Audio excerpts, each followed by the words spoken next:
आदाब, मैं हूँ वसतुल्लाह ख़ान, मेरे साथ हैं मुबशिर ज़ैदी। आज जुमा है, इसका मतलब है कि आपकी कॉल्स का दिन है और हमारे सुनने का दिन है।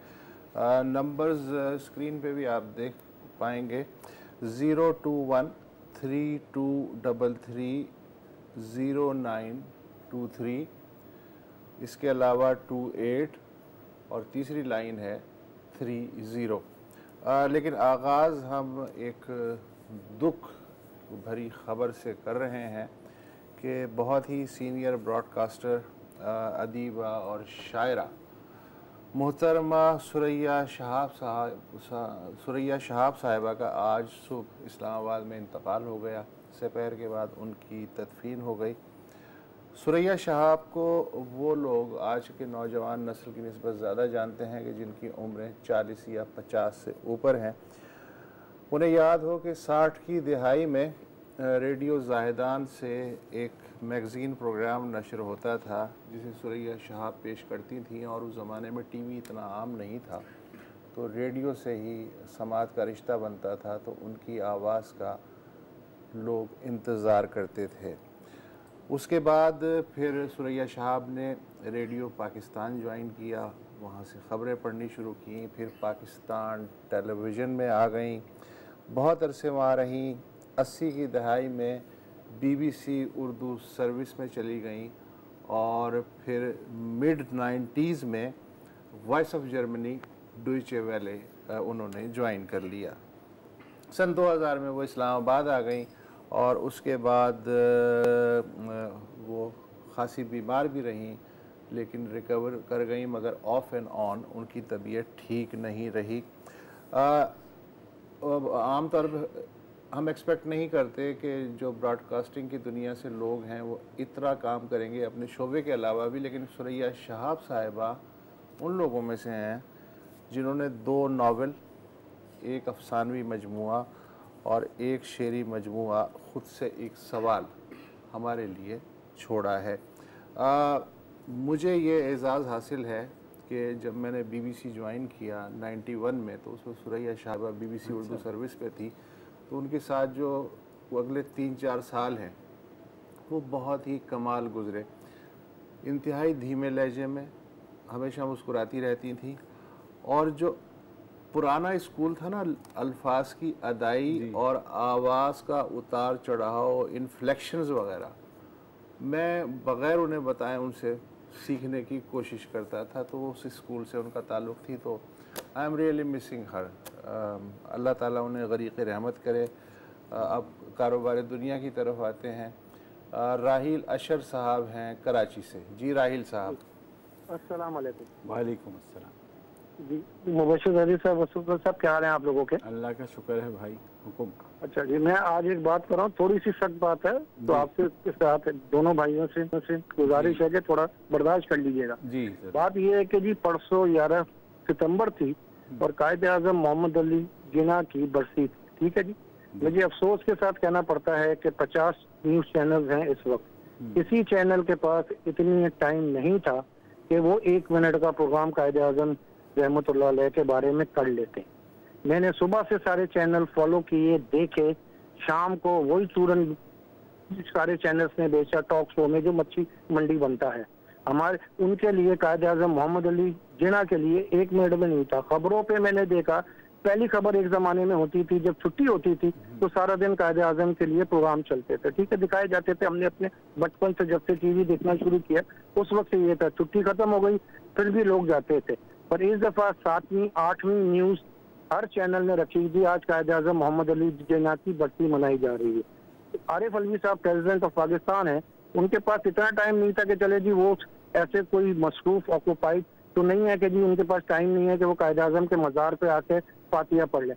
दूसरी बात ये कि कायदे आज़म का मज़ार ये इन्होंने सुबह गवर्नर चीफ मिनिस्टर के लिए खोला, फिर बंद कर दिया, उसके बाद 4 बजे से 7 बजे तक खुला। उसमें भी माशाल्लाह जो अवाम थी उनका बहुत बड़ी तादाद अपने लीडर की कब्र पे फातिहा खाने के दी। पर सद अफसोस हमारे मीडिया चैनल्स में किसी के पास 1 मिनट नहीं था कि जी वो कायदे आज़म मोहम्मद अली जिन्ना के बारे में 1 मिनट तो कोई बात कर लेते ना। हम लोग इतने बेहस हो गए हैं कि अल्लाह ताला ने जिसके वसीले हमें पाकिस्तान दिया और हमें आज़ादी से हम सांस ले रहे हैं इस आज़ाद मुल्क में, उनके बारे में नहीं कर सकते? मुझे बहुत अफसोस हुआ। आखिरी बात मैं आपको एक बताऊं, एक सेकंड मैं आखिरी बात कर रहा हूं, फिर आप जवाब दीजिए। 1983 में सलमान खान उस वक्त इंडियन बहुत छोटे थे, जो एक्टर है उनके वालिद साहब आयत सलीम, वो हमारे जानने वाले लोग थे, मामू थे। मुझे याद है 11 सितंबर थी, मैं उनके साथ था 1983 में, छुट्टी का दिन था। कायद आजम के मजार पे इतने लोग थे कि वो देख के हैरान हो गए। वो कहने के भाई मैं मान गया आप पाकिस्तानी कौम को कि वो अपने बानियों को इस तरह पूछते हैं। हमारे मुल्क में ना नेहरू को कोई पूछता है, ना वो सॉरी जो गांधी को कोई पूछता है। अच्छा, तो आप लोग इस बारे में ये बात आपकी जाहिर है समझ में आ गई। जहाँ तक मुझे इल्म है, थोड़ा सा मुबालगा कर रहे हैं राहील साहब। 11 सितंबर को चैनलों पे ये बात दुरुस्त है कि जो कवरेज जिस तरह की राहील साहब बात कर रहे हैं उतनी तो नहीं हो पाई, लेकिन ऐसा भी नहीं था कि बिल्कुल ही 11 सितंबर की कवरेज ना हुई हो। और दूसरी बात ये है कि हमारे रहनुमा रोज़ाना पार्लियामेंट में किसी तकरीर में, प्रेस कॉन्फ्रेंस में, मुझे कोई दिन याद नहीं पड़ता कि जिन्ना साहब का जिक्र ना होता हो या उनका हवाला ना दिया जाता हो। तो किसी ने कहा कि जी आप मदर्स डे नहीं मनाते उस तरह से, या फादर्स डे नहीं मनाते। तो एक साहब ने बड़ा अच्छा जवाब दिया, कहने लगे वो तो आपके यहाँ मनाते होंगे कि साल का एक मखसूस दिन है मदर्स डे या फादर्स डे। हमारे यहाँ तो रोज़ाना मदर्स डे होता है, हमारे यहाँ तो रोज़ाना फादर्स डे होता है।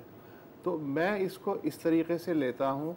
आप चाहें तो इसको एक शिकायती अंदाज में ले लें, जो कि आपका हक़ है, लेकिन मैं इसको इस तरह लेता हूँ कि हमारे यहाँ तो हर वक्त कोई ना कोई इस पाकिस्तान के ख़ित्ते में जिन्ना साहब का तस्करा कर रहा होता है। अब वो दूसरी बात है कि जितनी आपकी ख्वाहिश है उतना शायद कवरेज ना हुआ हो।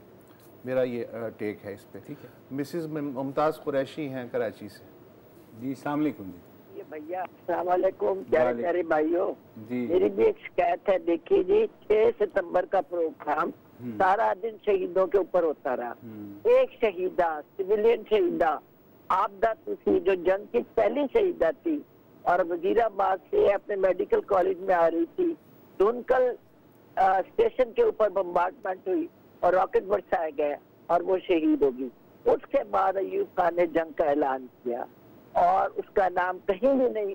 खुदा के लिए एक सिविलियन किए गए शहीद होने की खबर और एक खातिन के शहीद होने की खबर क्या नहीं चल सकती?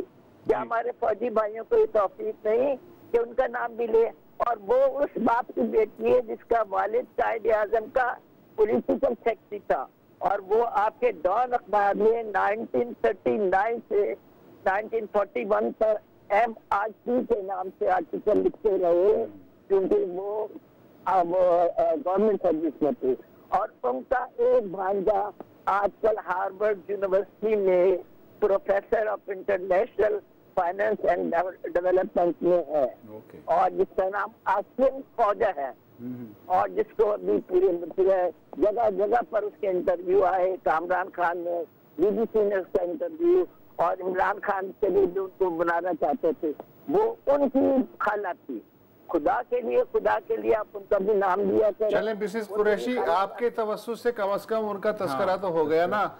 जाहिर है कि बेशतर लोगों को उनके बारे में इस तरह से इल्म नहीं होगा जिस तरीके से आपने रोशनी डाली है। इसके लिए हम आपके बहुत शुक्रगुजार हैं। पिछले साल गालिबन हमने इसका तस्करा किया था 6 सितंबर के प्रोग्राम में।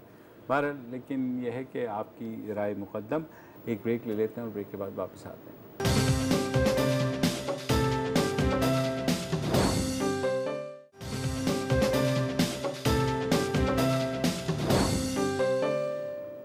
Welcome back. मोहम्मद हनीफ साहब हैं कराची से। अस्सलाम वालेकुम जी।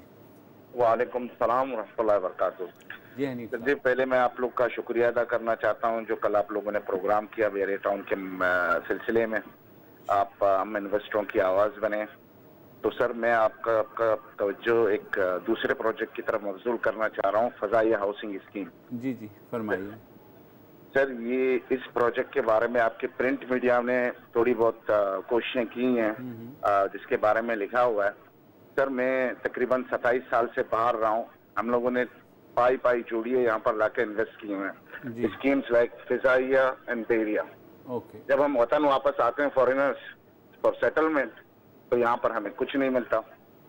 सर ये ट्रांसपेरेंसी इंटरनेशनल ने 2017 फेब में इसके लिए एक रिपोर्ट बनाई थी। ओके। ये जमीन शौदा के लिए ली गई थी, फिर ये केस नैब में चला गया। Again Dawn news printed about this case in September I think 2018। जी।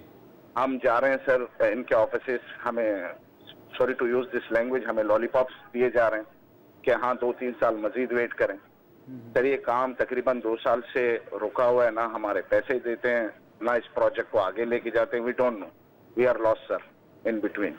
चलिए तो हम आपसे ये हम कर सकते हैं कि इसकी डिटेल्स दें और आपको अपडेट करें कि क्या इस फ़िज़ाइया हाउसिंग स्कीम के बारे में क्या हो रहा है। पहले भी 1-2 कॉलर्स ने तवज्जो दिलाई थी।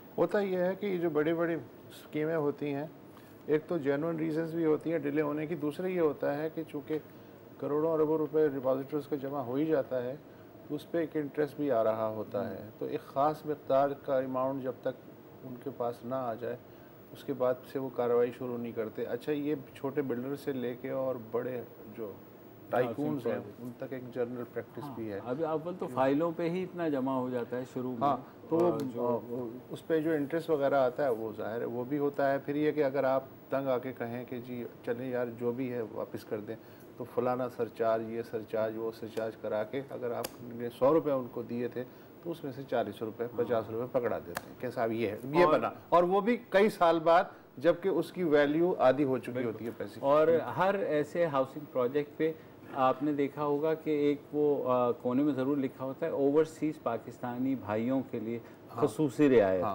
अब वो रियायत के चक्कर में खुसूसी रियायत और खुसूसी सलूक। बुशरा सैयद साहिबा हैं कराची से। अस्सलाम वालेकुम। वालेकुम अस्सलाम। अल्लाह का शुक्र है भाई। ये जो मेडिकल कॉलेजेस होते हैं इनमें जो दाखिले होते हैं कुछ तो मेरिट की बुनियाद पे होते हैं, और जब मेरिट खत्म हो जाता है तो कम मार्क्स वालों के लिए भारी रकम लेके उनके दाखिले किए जाते हैं। तो ये सेल्फ फाइनेंस स्कीम कहलाती है। तो उसमें एक गरीब के बच्चे के भी उतने ही नंबर थे, लेकिन एक अमीर के बच्चे ने पैसे दे दिए, लिहाजा उसका दाखिला हो जाता है और गरीब बेचारा घर वापस आ जाता है। आपको क्या लगता है कि ये इंसानी हकूक की खिलाफ वर्जी नहीं है कि पैसे के वजह से इम्तियाजी सलूक किया जाए? मुझे नहीं पता दीगर सूबों में नहीं। तो जब देखें बुशरा साहिबा, जब उन्होंने कह ही दिया कि ये सेल्फ फाइनेंसिंग की बुनियाद पे, तो फिर वहाँ गरीब और अमीर का सवाल नहीं उठता। अब गरीब के बच्चे के लिए एक ही रास्ता है कि वो ज़्यादा नंबर लाए ताकि वो सेल्फ फाइनेंसिंग के उसमें ना फंस जाए और वो मेरिट पे आ जाए। लेकिन जब सेल्फ फाइनेंसिंग है तो जाहिर है कि जो साहिब इस्तिताअत है उसी के लिए रखा हुआ। हाँ, लेकिन ये कि वो कुछ ये होता है कि उसके लिए फंड्स इकट्ठे हो जाते हैं। लेकिन बहरहाल अमीर गरीब का फ़र्क तो हमारे माशरे में अब हाँ, सेल्फ फाइनेंसिंग भी जाहिर है एक तबकाती सूरत हाल तो पैदा कर रहा है बाहर। सही बात। तो उसी को अगर मेरिट पे ले लें, हाँ कि जी मेरिट का लेवल भी नीचे आ जाएगा और जो वाकई मुस्तहिक हैं तो वो हो सकता है, लेकिन फिर पैसे नहीं आएंगे ना इदारे के पास। मसला ये है, पैसे भी चाहिए होते हैं। माजिद मकसूद हैं कराची से। अस्सलाम वालेकुम जी। वालेकुम सलाम जनाब, मैं आपसे सवाल करना चाहता हूँ। ये जो फरोख नकवी साहब ने 149 को जो बात की है कि कराची को इस्लामाबाद के हवाले किया जाए, जी जी, तो आप क्या समझते हैं कि अब ये उसके बाद बिलावल भुट्टो जरदारी तो बड़ी बात कर दी है कि अगर आप इस तरह पीपल्स पार्टी के साथ करेंगे तो ये सिंधु देश भी बन सकता है। तो आप नहीं समझते कि रीजनल हालात इतने क्रिटिकल है और उसके बाद हमारे ये हुक्मरान क्या कर रहे हैं सिंध के लोगों के साथ, इसके बारे में आपकी क्या राय? पहली बात तो ये कि उन्होंने यू टर्न ले लिया है हस्बे मामूल। उन्होंने कहा है कि जी बहरहाल मेरी एक तजवीज़ थी, अब अगर नहीं हो रहा है तो ये मेरा काम तो ये है कि हर हुक्मरान जो है एक ट्रक की बत्ती ज़रूर रखता है कि जब कुछ ना हो रहा हो तो एक चीज़ ऐसी फेंक दी जाए जिस पे गलगला मचे। बेसिकली हाँ, ये ट्रक की बत्ती इसलिए होती है जो रियल इश्यूज हैं उन पे नजर ना जाए और आपको नॉन इश्यूज के पीछे लगा दिया जाए। कुछ होने वाला नहीं है, बस एक रौनक मेला लग गया, चैनलों के मजे आ गए और बात और उनके कुछ दिन और गुजर गए। एक ब्रेक ले लेते हैं और ब्रेक के बाद वापस आते हैं।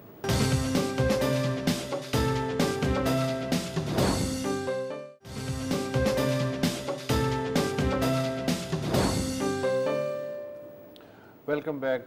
निदा एहसन साहिबा हैं कराची से। जी निदा।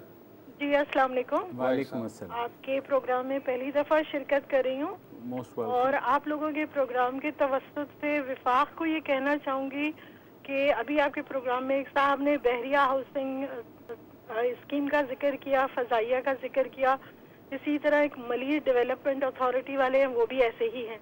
बिल्कुल। एक ये मेरा पैगाम है विफाक के लिए भी और सिंध गवर्नमेंट के लिए भी, कोई जानिब तवज्जो नहीं देता। दूसरी चीज़ मैं ये कहना चाहूँगी हमारी फेडरल गवर्नमेंट के लिए कि इमरान खान और उनकी हुकूमत लंबी लंबी हाँकना और छोड़ना बंद कर दे, खुदा के वास्ते। इसलिए कराची से वो कचरा नहीं उठा सकते, डेंगू का मच्छर का स्प्रे नहीं कर सकते, बिजली गैस के मसले नहीं हल कर सकते, इसलिए बेहतर है कि वो खामोशी के साथ लंबी लंबी हाँकनी बंद कर दे। शुक्रिया जी। अच्छा, यानी फिर क्या करें? हाँ, अब वो अगर ये भी ना करें तो फिर क्या करें? सही बात ये है। बहरहाल एक आम शहरी इसी तरह हाँ इसी तरह सोच रहा है और बहुत ज़्यादा लोगों की फ्रस्ट्रेशन भारत बढ़ रही है। एनीवे, अली मोहम्मद साहब हैं कराची से। जी अली भाई। अस्सलाम वालेकुम। वालेकुम अस्सलाम। जी मेरा एक सवाल है और किसी सहाफ़ी से मुझे इसका जवाब मिल सकता है, इसलिए मैंने तो आपने गलत जगह फोन कर लिया है भाई। फिर अगर सहाफ़ी से जवाब मांग रहे हैं मुझे पता है मुस्तफा खान साहब के पास से ही मुझे इसका जवाब मिल सकता है। फरमाएं। अच्छा, आपके यहाँ मुख्तलिफ सहाफ़ी आते हैं और अपने शोबे में एक्सपर्ट होते हैं और उनकी एक्सपर्ट ओपिनियन भी मिलती है, बहुत रेलेवेंट होती है ना, जो टाइटल वो लेके चल रहे होते हैं। लेकिन ये जो दिफाई तज़किया निगार आते हैं, ये दुनिया भर के टॉपिक की बात करते हैं, जो इनके पास टाइटल लगा हुआ है, ये अपने मौजू पे बात क्यों नहीं करते? ये बताएंगे कोई मुस्तफा खान साहब, उनसे मेरी खास गुजारिश। कोई मिसाल दें कि कोई दिफाई आप देख रहे हैं सारे चैनल पे बैठे होते हैं और हर टॉपिक पे बात कर रहे होते हैं दुनिया भर के, लेकिन उनके साथ जो टाइटल लगा हुआ होता है, मैंने उस पे कभी उनको बात करते किसी चैनल पे नहीं।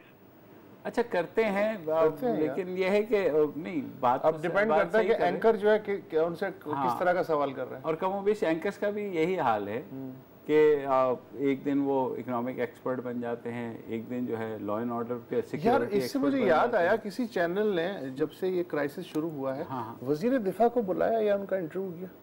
नहीं, अभी तक मेरे ख्याल में एक सलीम साफ़ी ने एक इंटरव्यू किया है वजीर दिफा के साथ। नाम याद है? हाँ नाम याद है सर, साबिक CM KP रहे। क्या नाम? नाम है उनका, मुझे नहीं याद, वजीर दिफा का परवेज खटक। हाँ, कौन नाम? आपने भी सोचा? हाँ मैंने मेरा ख्याल है तो लोग सोचते हैं वजीर दिफा के बारे में, तो हमेशा ही सोचते हैं। अचानक मुझे आया यार, उनका भी तो फिर टीवी चैनल पे आने का, कोई बयान बात करने का पता नहीं। वजीर दिफा को सरफराज रियाज भुट्टा साहब है मुल्तान से। जी अस्सलाम वालेकुम। वालेकुम अस्सलाम। जी सरफराज भाई, मैं वज़ीर ख़ारजा मखदूम शाह मुस्तफ़ा साहब के से बात कर रहा हूँ और आपका प्रोग्राम बहुत हिमाक से देखता हूँ और बहुत आपकी सीरियस गुफ्तगू होती है और ऐसे मामला पर डिस्कस करते हैं जिससे आम पब्लिक का फोकस नहीं होता जी।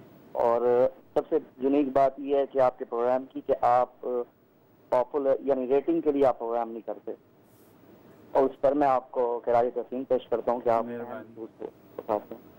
और दूसरी बात यह कि मैनचेस्टर से भी एक साहब ने कॉल की मखदूम साहब के बारे में कि मखदूम साहब की सिर्फ बददुआओं के अलावा कोई काम नहीं है, तो मैं उनसे मतलब इस चीज़ का खिलाफ रखता हूँ कि आज तक ऐसे ही मेरे ख्याल से वजारत खारजा में पिछले 10-15 साल में किसी ने ऐसी परफॉर्मेंस नहीं दी। उनके टूर्स आप देख लें, उनकी नेगोशिएशन देख लें, डायलॉग देख लें, और इसके अलावा उन्होंने उनका यही काम है कि डिप्लोमेसी करें, जिस तरह हमारे DGI SPR साहब ने भी यही फरमाया कि वजीर खारजा का काम जंग को रोकना होता है और डायलॉग के जरिए मामला को हल करना होता है।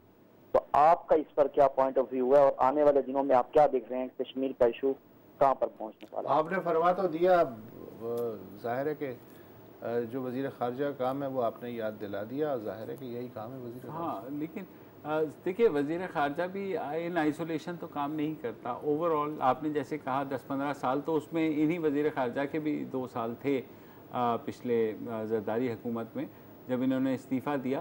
तो जब मुल्क की स्टैंडिंग जो है वो इतनी स्ट्रॉन्ग ना हो और माशी हालत आजकल तो आपको पता है सब चीज़ें मईशत पर ही चलती है, तो वज़ीर जो खारजा हैं वो अपनी सी कोशिश कर रहे हैं, मिल भी रहे हैं। अब वो जाहिर है उसमें बहुत वक्त लगेगा। मुझे नहीं लगता कि कोई बहुत ब्रेक थ्रू होने वाला है कश्मीर के मसले और मुल्कों की पॉलिसियां अपने इंटरेस्ट की वजह से बदलती है, किसी वजीर खारजा की वजह से नहीं बदलती, लेकिन अनलेस के कोई किसी सुपर पावर का वजीर खारजा हो। मोहम्मद खालिद साहब हैं, कहाँ से? लाहौर से। जी खालिद भाई। जी मैं लाहौर से बात कर रहा हूँ जी, मोहम्मद खालिद बात। जी सर। जी जी बात ये है जनाब मोहतरम इज़्ज़तमान, सबसे पहले तो मैं डॉन न्यूज़ का मशकूर हूँ कि इन्होंने बड़ा अच्छा प्रोग्राम जो है ना शुरू किया हुआ है और बहुत सारी चीज़ों को ये उजागर भी होते हैं और बहुत सारे साथीन जो हैं इससे इस्तेफादा भी हासिल करते हैं। मैं एक बात ये करना चाहता हूँ जनाब मोहतरम कि हमारी ये ज़बूहाली रही है कि हम अपने मौसलों को बहुत जल्दी भूल जाते हैं और फिर कायदे-ए-आज़म जैसी शख्सियत को भूलना एक बहुत बड़ी बात है। उसी वक्त में माशाल्लाह माशाल्लाह इतने अच्छे प्रोग्राम नशर होते थे। मेरे वालिद साहब भी तहरीक पाकिस्तान के कारकुन थे। At the time of student Quaid e Azam की एक आवाज़ पर निकलते थे और ये पाकिस्तान मूवमेंट में हिस्सा लिया हुआ है। मुझे याद है कि इतने प्रोग्राम होते थे, अब वो प्रोग्राम भी नहीं रहे, अब वो चीज़ें नहीं रही। मैं एक छोटा सा वाक़या बयान करना चाहता हूँ, अगर आप मुनासिब समझे तो। आज़ादी का ये है कि हम कहते हैं कि हम आज़ाद मुल्क में हैं और वाकई में हम आज़ाद मुल्क में हैं। मैं एक छोटा सा वाक़या ये बयान करना चाहता हूँ कि मैं बाहर के मुल्क में था, मेरे साथ एक आदमी था, उसका नाम था अहमद अब्बास खोत। अहमद अब्बास खोत का मतलब होता है, उसने लिखा ए खोत। खोत कहते हैं मराठी में जिनकी ज़मीनें वगैरह हों। उससे बाहर आना था, बाहर के कंट्रीज में, तो जब उसने कागजात पेश किए आगे जाके तो उसने पूछा कि मराठी में कहा कि तमशा नाम, उनका अपना नाम ए खोत है ना। उसने ये नहीं बताया कि मेरा नाम अहमद अब्बास खोत है। उसने कहा मेरा नाम ए कोच है ना। तो उन्होंने कहा अपनी जात वालो, हाँ अपनी जात वालो। तो उसने कहा ठीक है, ओके यू कैन गो। ठीक है, आजाद कौन हुए? हम आजाद, वो आजाद नहीं है। और ये हमारी ज़बूहाली है कि हम अपने मौसम को भूल जाते हैं, जो कि नहीं भूलना चाहिए। चैनल्स हो, चाहे हमारी गवर्नमेंट्स हो, चाहे और कोई हो। मैं ये कहना चाहता हूँ कि आप माशाल्लाह एक ऐसी चीज पर बैठे हुए हैं, आप इस चीज को हाईलाइट कीजिएगा ताकि आइंदा ऐसा वाकया ना हो। खालिद भाई, इसीलिए हमने ये शो कॉल इन डे भी रखा हुआ है कि अगर कुछ हमसे कहीं भूल चूक हो जाए तो हमारे नाजरीन जो हैं वो हमारे जो इस तरफ दिला दें, और आपने दिलाई, बहुत शुक्रिया। एक ब्रेक ले लेते हैं और ब्रेक के बाद वापस आते हैं।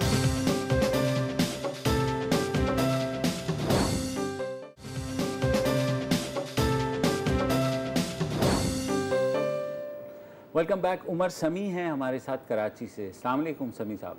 वालेकुम सर, कैसे हैं आप? अल्लाह का शुक्र, फरमाइए। Sir it's great to talk to you. I will just try to wrap up as early as possible, but your show one thing is wonderful but it is so late, so sorry for that. अच्छा, मेरे 3 सवाल थे, जरा हट के होंगे। My first question I will just put it, I will try to call you again.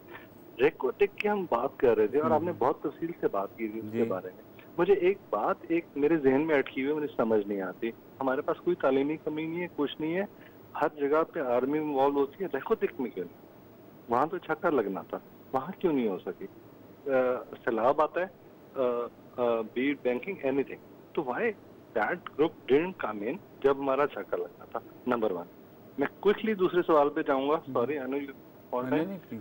Service level industry देखें, पाकिस्तान का रेवेन्यू कहाँ से आता है? नंबर 1। सॉरी जब मेरे सवाल एक दूसरे से मैच नहीं करेंगे।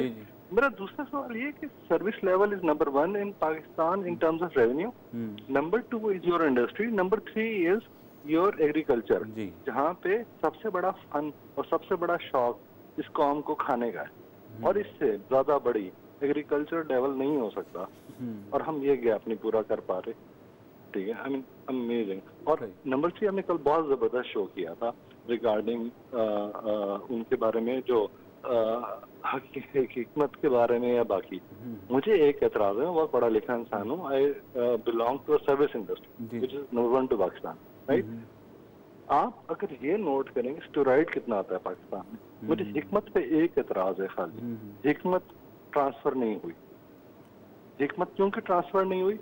स्टेरॉइड पाकिस्तान में, आपने वो भी शो किया था जिसमें फैक्ट बताते हैं, तो अब ये चेक करें कि हिकमत के नाम पे कितना स्टेरॉइड पाकिस्तान में आ रहा है, पाकिस्तान में स्टेरॉइड कितना आता है और हकीम कितना उठाता है। ठीक है, it scares me as an individual. नहीं, बिल्कुल आपकी बात सही है। जी जी। The third one, I'm so sorry. I'll quickly finish the third one, ताकि आप आगे शो वो जारी रखें। हमें ना ये बहुत ज्यादा हट के सवाल है, I'm so sorry, बिल्कुल डाइवर्टेड है। हम ना बहुत कोई अपॉइंटमेंट होती है ना, because again I am from service industry, हमें नोट करना चाहिए। आपका स्टेट बैंक का गवर्नर ने आया, आपने कहा कि IMF का डिफरेंट चैनल ने कहा, मैं आपका नहीं कह रहा, आपका नेशनल बैंक का उठाएं, आप स्टैंडर्ड चार्टर्ड का उठाएं, अब हबीब बैंक का उठाएं, चारों बार से आए हैं, सैलरी पे कट लेके आए। Why we are so negative about it कि IMF का ये होगा, ये एजेंडा होगा, वो एजेंडा होगा। हम ब्रेन ड्रेन की बात करते हैं, जब वापस आता है तो हम उसे कैसे ट्रीट करते हैं, हमें शायद एज अ नेशन एक रिस्पेक्ट लेवल पे रखना चाहिए। ठीक है, ठीक है, थैंक यू सो मच। बेहतरीन आपके सवाल सारे बहुत रेलेवेंट थे, ठीक उठाए हैं। हाँ। लेकिन हमारे पास आपने इतने सवाल उठा दिए कि इस प्रोग्राम में तो उनका जवाब कैसे दें, मतलब हाँ 3-4 हैं, लेकिन ये है कि आपके सवालों में ज़्यादातर जवाब बहुत वैलिड हैं और हम इनको आगे जा कर के भी देखेंगे। असलम भट्टी साहब हैं हमारे साथ कराची से। जी भाई। मुबशर साहब, मैं कराची का पुराना रहने वाला हूँ। जी सर। मुझे यहाँ पे ट्राम में भी चला हूँ, चलते चलते ट्राम में बैठ जाते थे, उतर जाते थे, सुकून की सवारी होती थी। फिर उसके बाद यहाँ डबल टेकर भी चलते थे, लाल कलर के डबल टेकर होते थे, वो भी मैंने अपनी आंखों से देखे और चढ़ा भी उसमें। फिर मैंने अपनी आंखों से ये देखा कि शेख लोग आते थे यहाँ पे जेवरात की खरीदारी के लिए, एल्फिस्टन स्ट्रीट पे, वहाँ पे खरीदारी करके निकलते थे तो यहाँ पे 100-100 के नोट फेंक के जाते थे। और यानी आप अंदाजा लगाइए, इतना अमीर मुल्क था हमारा, तो किसकी नजर लग गई कि यहाँ पे 2 पार्टियां झंडा लेके आई हैं। ज़ियाउल हक के बाद एक पार्टी लेके आई है पीपल्स पार्टी का झंडा, जो कि ये कहती है कि हम इंटीरियर सिंध की नुमाइंदगी करते हैं, मगर कसम खुदा के खाकर कहता हूँ कि साहब गालियां देते हैं इंटीरियर सिंध में इनको। और दूसरी पार्टी जो है ना, वो मुहाजिर का झंडा लिए खड़ी हुई है, हालांकि मुहाजिर उनके पीछे नहीं है, अभी उन्होंने सारे इमरान खान को वोट दिए हैं, मगर फिर भी जहाँ थोड़ा सा झगड़ा होता है दोनों अपने झंडे लेके खड़े हो गए हैं। अभी आजकल जो कराची में 149 पे झगड़ा चल रहा है, तो प्लीज मुझे ये बताइए कि जब इमरान खान फैसला करने आ रहा है तो उसको क्यों ये कह रहे हैं कि ये जी नहीं होगा, हम यहाँ से हट नहीं सकते, तो हम कहाँ जाएं? मुझे मुबशर साहब आप ये बता दीजिए कि यहाँ मैं आपको एक दूंगा कि सदर से लेके आप कोरंगी तक जरा मुझे सफर करके दिखाइए। यहाँ पे एक पब्लिक बस है जिसमें बैठ के आप जाइए तो देखिए कि कितनी बुरी तरह से लोग जाते। क्या ये इंसानियत है? हम आप और बैठ के टीवी पे बात करते रहते हैं मगर रिजल्ट कुछ भी नहीं निकलता। सही बात। असलम भट्टी साहब, ये बिल्कुल आपकी वैलिड ऑब्जर्वेशन है। आपने पूछा किसकी नज़र लग गई, हमें अपनी ही नज़र लग गई। हमने खुद ही नहीं चाहा इस शहर को संवारना या इसके लिए काम करना। तमाम जो लोग हैं जिसमें बशमूल MQM है, पीपल्स पार्टी और है। अगर ये शहर बातों से संवर सकता तो इस वक्त पेरिस से ज़्यादा खूबसूरत शहर हो। हाँ बिल्कुल, ये तो है। अजमत शेर साहब इस्लामाबाद से। जी अजमत भाई। जी अस्सलाम वालेकुम सर। वालेकुम अस्सलाम। जी भाई। अच्छा सर, मैं थोड़ा सा आपकी मैं सुन रहा था ये बात भी, और थोड़ी देर पहले मेरे भाई हनीफ ने बात की इससे। मैं ज़्यादा टाइम नहीं लूँगा, सिर्फ 1 मिनट में बात अपनी कंप्लीट करूँगा। सर, गवर्नमेंट आजकल बड़ी कोशिश कर रही है बाहर के जी ईज़ ऑफ बिजनेस क्रिएट करें, इन्वेस्टर ट्रस्ट को जो बहाल करें। सर, मैंने इन्वेस्ट किया था पाकिस्तान में फिजाइया हाउसिंग स्कीम कराची में 2015 में। मेरे साथ बहुत से ओवरसीज पाकिस्तानी भी है जिन्होंने करोड़ों डॉलर 2015 में फिजाइया हाउसिंग स्कीम कराची में इन्वेस्ट की, और आज उसका ये हाल है कि हमें 2020 में प्रॉमिस किया गया था कि हम आपको आपके घर की चाबी मिलेगी। 2019 के स्टार्ट में अब हम ये कह रहे हैं जी नहीं जी, वो अब तो कास्ट ऑफ कंस्ट्रक्शन बढ़ गई है, अब हम इसको कंप्लीट नहीं कर सकते, आपको पैसे वापस करेंगे, और वो भी पता नहीं कब वापस करेंगे। सर, जब इतने बड़े इंस्टीट्यूट वो ये करेंगे तो कौन ट्रस्ट कर सर? कैसे हम बाहर को दुनिया को ये बता सकते हैं कि आप आए हमारे मुल्क में इन्वेस्ट करें, जब अपने लोग जब मुल्क में इन्वेस्ट करते हैं तो उनके साथ ये हाल हो रहा है। जी अजमत भाई, बिल्कुल आपने ये बात की, और क्योंकि हमने उनसे भी वादा किया है और आपसे भी करते हैं कि आगे जाके हम देखेंगे कि फिजाइया हाउसिंग स्कीम में क्यों इतना डिले हुआ है, क्या ऐसी वजह हुई है। आज के लिए इतना ही। अब से ज़रा हटके जो है वो दोबारा रिवर्ट हो रहा है 5 दिन के लिए। जो हमारा सैटरडे का शो है वो अब नहीं हुआ करेगा, तो मंडे को आपसे मुलाकात होगी, जबकि सैटरडे और संडे को 11 बजे आप एक नया शो देखेंगे, आस्क अस्मा, जो अस्मा मुस्तफ़ा ख़ान कर रही हैं। सोशल इश्यूज़ पे उनका फोकस होगा, और उम्मीद है आपको हमारी ये नई काविश जो है ये भी पसंद आएगी। मिलेंगे इंशाअल्लाह पीर के दिन। इजाज़त दीजिए, खुदा हाफ़िज़। अस्सलाम वालेकुम। अगर आपको हमारे शो पसंद आया है तो प्लीज़ हमारे यूट्यूब चैनल को सब्सक्राइब करें और अगर मुनासिब समझे तो इस वीडियो को लाइक भी कर लें, तो कोई हर्ज नहीं है, और शेयर भी कर लें और कमेंट भी कर दें जी, वरना वो सब ऐसे ही लिखते रहेंगे। और ये जो दोनों कह रहे हैं ये कर लें जी प्लीज़, नहीं तो हमें भी घर जाना है, मैं आपके कंप्यूटर में नहीं रहना 24 घंटे। सही बात।